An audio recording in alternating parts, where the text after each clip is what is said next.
전세 사기 피해자 지원 특별법이 지난 6월부터 시행되고 있지만 정작 피해자들에게는 별 도움이 되지 않는다는 보도 얼마 전에 해드렸습니다.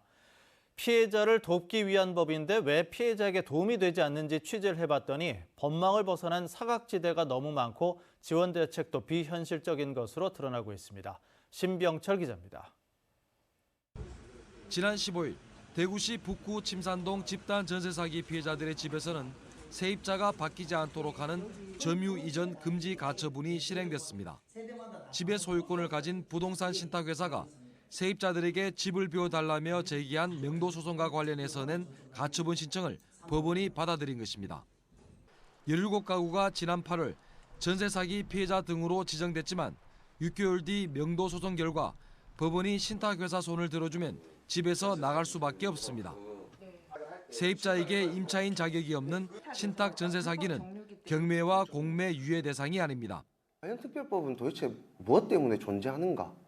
이거에 대한 좀 실망감도 많이 커 있는 상태고, 다른 주민들, 피해자분들은 이제 진짜 그만하고 떠나야 되나, 어디로 갈까, 이렇게 얘기를 많이 하고 있는 상황입니다.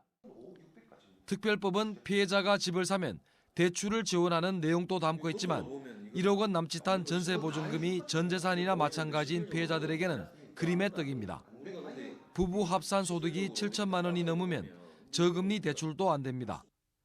새로 전세를 얻어나가면 2억 4천만 원까지 저리로 빌려주겠다는 것도 별 도움이 되지 않습니다.